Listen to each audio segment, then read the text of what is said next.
സിമിയാമി സോഡ്കാസ്റ്റിലേക്ക് എല്ലാവർക്കും സ്വാഗതം. അപ്പോൾ എന്തൊക്കെയുണ്ട് വിശേഷം? എല്ലാവർക്കും സുഖമല്ലേ? യുഎഇയിൽ വന്നിട്ട് ഇത്രയും വർഷമായെങ്കിലും ഞാൻ ഒരിക്കൽ പോലും ഒരു ലേബർ ക്യാമ്പിൽ ഇഫ്താർ സംഗമത്തിന് പോയിട്ടില്ല.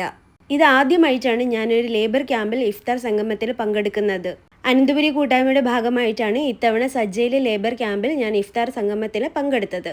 കഴിഞ്ഞ കുറച്ച് വർഷങ്ങളായി ഇവർ സജ്ജയിലെ പല ക്യാമ്പുകളിലും ഇഫ്താർ സംഗമങ്ങൾ സംഘടിപ്പിക്കാറുണ്ടായിരുന്നു. ഇത്തവണയും സജ്ജയിലെ ഒരു ക്യാമ്പിൽ തന്നെയായിരുന്നു. ആദ്യത്തെ നോമ്പ് മുതൽ തന്നെ ഉണ്ടായിരുന്നു. ഇത് മൂന്നാമത്തെ നോമ്പാണ്. വീക്കെൻഡും കൂടിയാണ്. അപ്പോൾ ഞാൻ കരുതി എന്തായാലും ഒന്ന് പോകണം. കഴിഞ്ഞ വർഷമൊക്കെ ഞാൻ വിചാരിച്ചതായിരുന്നു, പക്ഷെ എനിക്ക് പോകാൻ കഴിഞ്ഞില്ല. ഇത്തവണ എന്തായാലും പോകാമെന്ന് കരുതി. ഇനി ഒരിക്കൽ കൂടി ഞാൻ പോകുമോ എന്ന് എനിക്കറിയില്ല. കാരണം ഇത്ര ദൂരത്തു നിന്ന് എനിക്ക് അതുവരെ എത്തുക എന്നുള്ളത് വലിയൊരു ടാസ്ക്കാണ്. പക്ഷെ എന്തായാലും ഇനിയും പോകണം എന്ന് കരുതിയിട്ടാണ് ഞാൻ തിരിച്ച് അവിടെ നിന്ന് ഇറങ്ങിയത്. ഞങ്ങൾ അനന്തപുരിക്കാർ മാത്രമല്ല അവിടെ ഉണ്ടായിരുന്നത്, മറ്റു പല ആൾക്കാരും അവിടെ ഉണ്ടായിരുന്നു. എന്തായാലും ഒരു നല്ലൊരു അനുഭവമായിരുന്നു കേട്ടോ.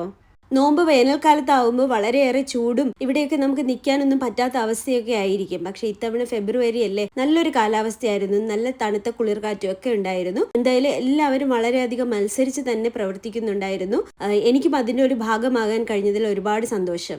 ജീവിക്കുന്നത് ഒരു ഇസ്ലാമിക കൺട്രിയിലായിട്ടും ഇവിടെ ആരും ആരുടെ ജാതിയും മതവും ഒന്നും തന്നെ അന്വേഷിക്കാറില്ല. അതുപോലെ തന്നെ പണത്തിന്റെ കൂടുതലും നോക്കാറില്ല. എല്ലാവരും ഒന്നായി നിന്ന് പ്രവർത്തിക്കുന്നു.